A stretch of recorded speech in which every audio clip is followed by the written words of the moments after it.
Almost a month ago to the day, I found myself standing in a neatly trimmed garden, tearing up a piece of whole grain bread to feed 5 wildly clucking chickens.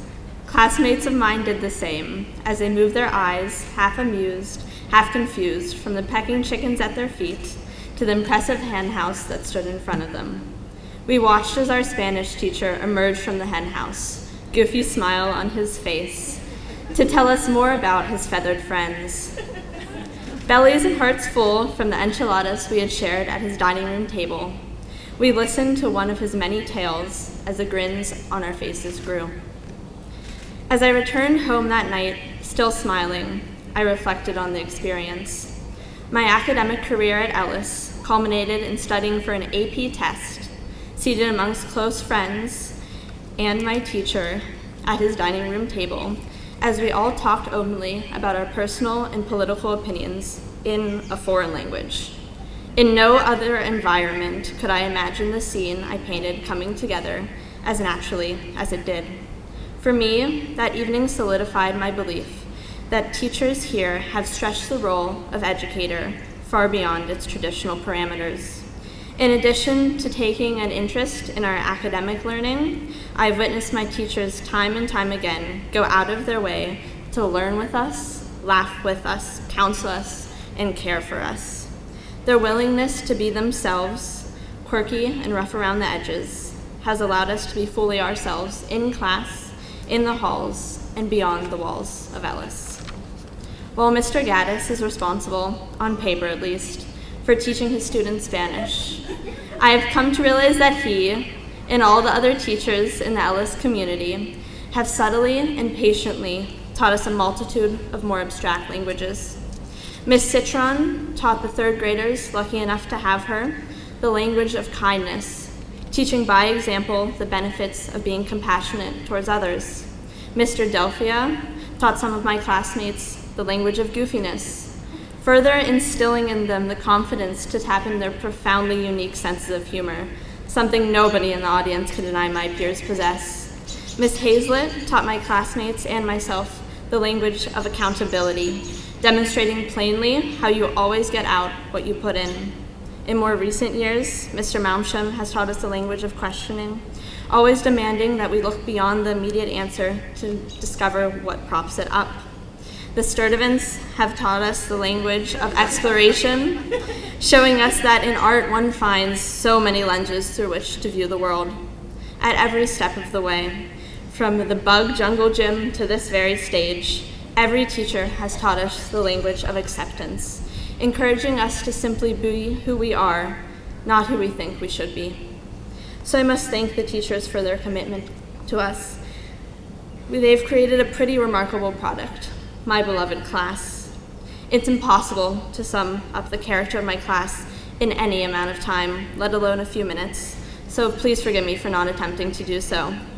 There are moments I've experienced with my class that I will never be able to articulate, and for that I am so, so grateful. So please, bear with me as I try to convey the blissful feeling that washes over me as I look at my 36 peers standing beside me. Allow me to expose you to a little bit of their magic. A day at Ellis, 7:45 a.m., the senior lounge. There is no telling what scene you'll find as you open its doors. Some days we're all quiet, lights off, desperately trying to emulate the environments of our bedrooms. Other days we're wide awake, discussing the news, telling elaborate jokes, or seeking reassurance about not having completed whatever assignment. Whatever its state, the senior lounge is the first place that encounters the class of 2018.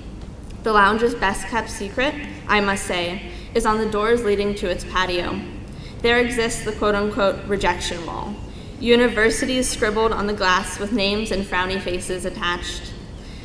I was taken aback by the willingness of my peers to share their rejections, especially as a college deny can knock you down with surprising strength.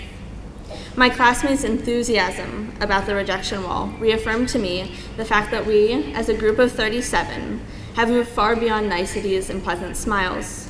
We are just as willing to cry with each other as we are to laugh. We strive to lift each other up, not knock each other down. We are not competitive, but instead compassionate. 9:30 a.m. Snack. a fundamental part of the Elysian experience. I think often of those 20 precious minutes and all the different ways I've spent them. As much as the landscape of those snacks have changed over the years, one thing that has stayed constant are the great conversations I've shared in those fleeting minutes. Each one of my classmates is a microcosm of interests, beliefs, and experiences, each with a character so distinct it is almost palpable. It's nearly impossible to wander into the lounge and not learn.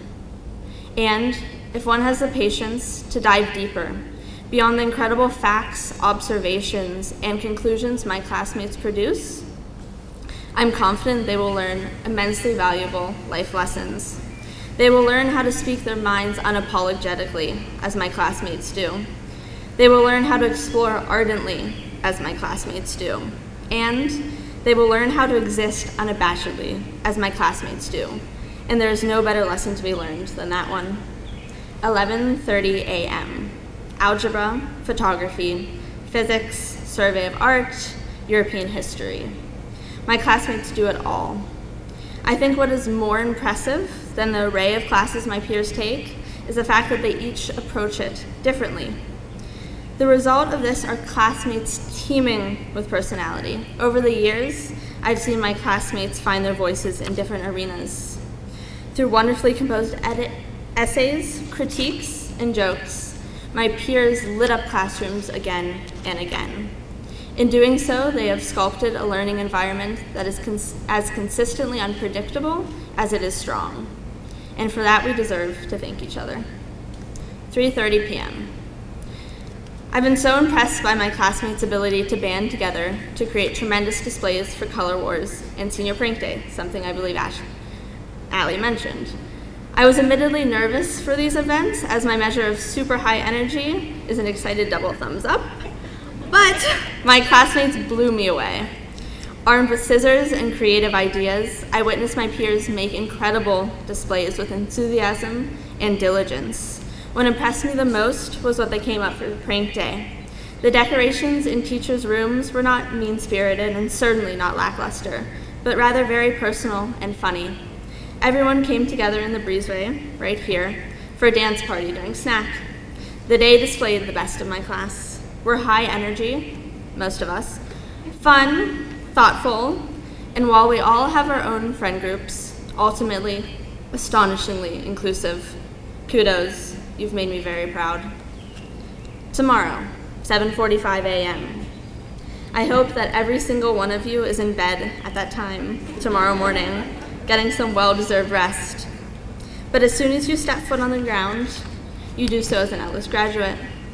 Please do not think that every subsequent step you take will be one farther from this school. Some part of each of you will forever exist within these walls in the forms of memories created, friendships made, and lessons learned. Ellis hasn't taught you everything you need to know, but has taught you how to find the avenues to the answers and the opportunities you will seek. Its teachers have gifted you many languages that will be at your disposal for the rest of your lives. As I look over at all of you, I can't imagine where you will be in 5, 10, or 30 years. And that's really wonderful.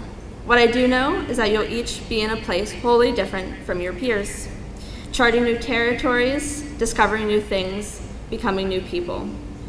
But among all the uncertainty, there is, and forever will be, a truth that we share.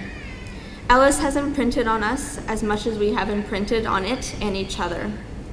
No matter how far we travel in distance, no matter how much we grow as people, we are in some incredibly special and indescribable way bound by what the school has taught us and what we have taught each other.